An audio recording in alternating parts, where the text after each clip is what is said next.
Cheguei um dia na minha casa, tava tendo uma célula e ele tava lá, sentado naquela célula, tocando violão, cantando Lindo, Lindo, Lindo. És. Gente, olha só. A gente fazia uma reunião, eu fazia uma reunião e eu levei esse cara pra casa dela. Sim, ele fez isso. Só que eu não sabia. Eu não sabia. E aí você entrou, né, Sandra? Eu lembro que a reunião estava sendo feita no meio do lote. Na área. E você entrou pra dentro da sua casa e não voltou mais. Revoltadíssima. Eu falei, uai, meus você, cadê a Sandra, que não participou da reunião? Você entrou lá, conta, essa parte é inédita, que eu não sei, Sandra, o que aconteceu. O que acontece? Aí meu cunhado entrou e disse assim, vamos lá participar da célula. Aí eu falei, eu participar de uma célula onde o assassino do meu irmão tá fazendo parte? Então, assim, pra mim já foi muito difícil entrar e ver ele ali, né? O meu corpo tremia todo e eu era a Sandra Maria, aquela que ainda não tinha sido convertida, né? E a minha palavra pro meu cunhado foi, tira ele daqui, porque eu vou pegar uma faca e eu vou atravessar ele no meio. Eita. Esse foi o que eu disse pra ele. E os irmãozinhos tudo com a Bíblia lá. E os meus cunhados tudo conheciam a Sandra Maria. Não, calma, a gente vai terminar aqui, não sei o quê. E eu fiquei lá, revoltadíssima, chorando muito, perguntando a Deus por quê. E terminou a célula, foi embora, né? E aí teve todo um outro processo que fica pra outro dia. Esse fica em off. Fica em off.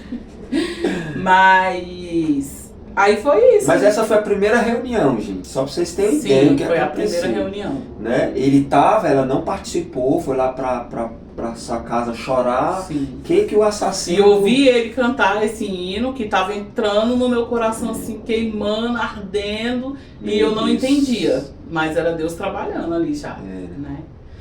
Aí eu fiquei sabendo, né? O esposo dela me contou, Diego, você tá doido, moço? O cara que matou o irmão da Sandra, você trouxe ele aqui, né? E começou todo aquele processo. Só que depois eu perguntei pra você, eu lembro que eu falei, Sandra, me perdoa, a gente não sabia, Sim. né? Mas você quer que dê continuidade na célula, se você quiser. Eu pensei que ela não ia querer. Aí o que ela fala? Eu disse, pode continuar, só que eu não quero ele aqui na minha casa. Porque eu não posso parar, né, o trabalhar do Senhor, mas eu poderia não aceitar ele na minha casa com toda a razão. Isso. Né? Com toda a razão, porque quem falasse pra mim que eu tava sem razão ali, meu amigo, não tem nem como, né? Mas... Só que aí, como eu disse, teve todo um outro processo que fica pra outro dia, né? Como Deus começou a trabalhar, então eu tava pedindo algo pro Senhor. E Deus sempre falava pra mim quando eu orava. Ele me mostrava uma pessoa que eu conheci quando eu fui na viagem, conheci a minha irmã, que eu tinha acabado de encontrar minha irmã e que era parecido, viajar. E aí eu conheci uma pessoa lá que mudou assim o meu jeito de ver a situação, de pensar sobre relacionamento casal, homem e mulher, né? Uma viúva. Ela perdeu o marido dela e ela chorava muito, ela gritava muito. E eu ficava olhando pra ele e falando assim, como que a pessoa gosta da outra assim, desse jeito? Que amor é esse que eu nunca senti, né? Uhum. Então, quando eu chego de viagem, aconteceu algo na minha casa. E eu comecei a pedir pro Senhor, né? Que Deus entrasse nessa situação. E Deus sempre falava que eu tinha que perdoar. Eu precisava perdoar. Só que na minha cabeça, no meu coração, nunca, eu falei, Deus não vai pedir um negócio desse pra mim, né? Tu acha que vai? Nunca. Então eu nunca imaginei. Eu fiquei orando dias e dias e dias, falando com Deus. E Deus, até o dia que Deus falou comigo, que eu tinha que perdoar ele pra que eu recebesse aquilo que eu tava pedindo. E eu lembro que, mais uma vez, eu chorei muito e falava, não, Deus, por que o Senhor tá fazendo isso comigo? Por quê? Amor. No meu desespero, porque eu não entendia. E você não entende porque você é nova ali, na fé, vou dizer na que fé. Somos novos na fé. Tá engatinhando. E eu falava assim, e eu não entendia se era realmente Deus falando comigo ou se era coisa da minha cabeça, entendeu? Então eu vou com a minha sogra no lugar fazer uma situação e ela diz assim, não vai ser necessário. Deus falou pra mim que a gente não precisa fazer isso aqui, porque Deus vai agir. Aí eu falei, tá. Só que quando eu tô lá orando, aí Deus me mostra aquele momento. Então, ou seja, Deus confirmou no meu coração que realmente era Ele que estava falando comigo, né? Então eu chamo o Diego. Diego, pode fazer a reunião, Diego. E aí Deus ainda fala assim, tem que ser dentro da sua casa. Não é na varanda não, é dentro da casa. E aí ele foi. E traz o amigo lá. Foi feito a célula dentro da minha casa. E eu tive que liberar esse perdão pra ele, né? Então foi muito difícil, não foi fácil, mas eu fiz exatamente como Deus mandou. Eu tinha até uma moça também na célula que tinha perdido um irmão. 2 irmãos. 2 irmãos, né?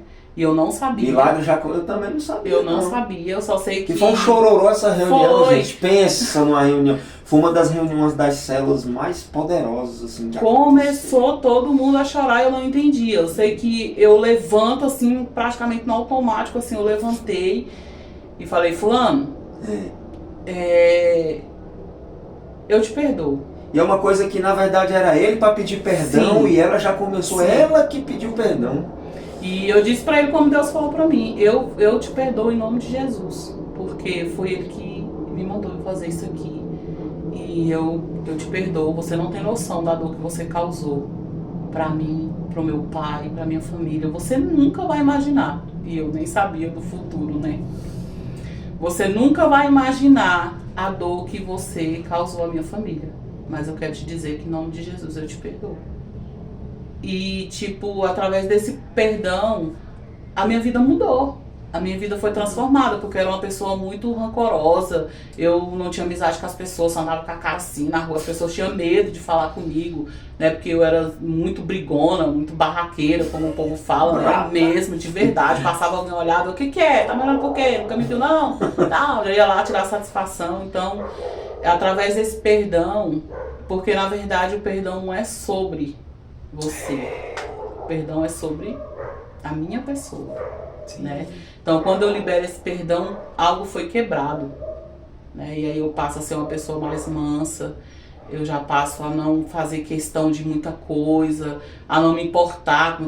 porque as meninas brigavam lá com o pessoal, já ia lá tirar satisfação e fazer aquela bagaceira. Então, tipo, deixa lá, Deus resolve, ou Deus justifica, não esquenta não, vai passar. Então, assim, o perdão não é sobre a pessoa, o perdão é sobre você. E eu aprendi isso, né? Sobre você e sobre um propósito maior, né, Sandra? Porque nessa reunião, imagina, o cara que matou ajoelhado, cantando lindo, lindo, lindo és, ela chorando, com o coração quebrantado. Ele chorando horrores. Ele chorando. A moça que tinha perdido 2 irmãos, vendo aquele milagre, porque é um milagre, né? Eu vivenciei isso também, né? A minha conversão também foi através de uma liberação de perdão. Então, às vezes existe um propósito que é muito maior do que nós imaginamos, né? E ali começou uma nova história, então. Ali começou uma nova história. E a gente foi congregar, fazemos parte da mesma célula, porque as pessoas, muita gente fala assim, perdoar não é esquecer. Realmente, não é, né? O perdoar não é esquecer.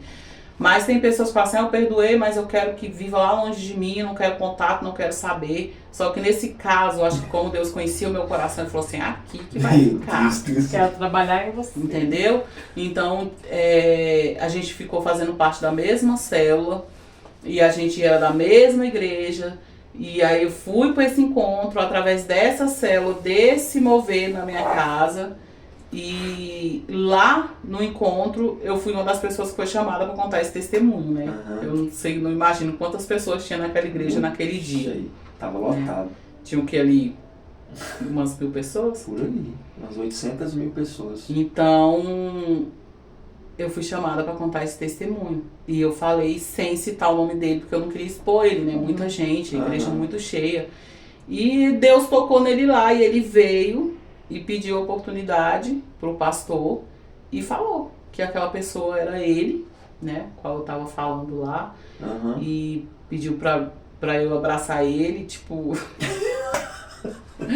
Porque é só Deus que faz isso, irmãos, porque depois ele mesmo falou, ele falou assim, irmãos, isso aqui não é porque a gente é bonzão, é pela misericórdia do Senhor. Isso aqui é só Deus que faz. né? Então ele me abraçou, a gente chorou muito, então a igreja inteira chorou muito. E através desse testemunho a gente alcançou muitas pessoas, né? Teve Sim. pessoas que saíram de dentro do vale, né? Sim. Teve irmãs lá também que já tinha perdido irmão. Eu lembro que teve uma que veio me encontrar, eu descendo do altar, e ela veio assim: como que você conseguiu fazer isso? Me ensina, eu acabei de perder meu irmão, não consigo, não tô conseguindo viver, eu não sei continuar. Então eu abracei, acalmei ela ali, né? Eu também só sabia tremer, toda esbagaçada do encontro, toda inchada, de tanto chorar. Mas, e foi um mover muito lindo, muito grande naquela igreja. A gente alcançou muitas vidas, né? Teve pessoas que veio para nossa célula através desse testemunho. Até hoje as pessoas falam, né? Até Que é um hoje. grande testemunho, né? E assim que Deus faz.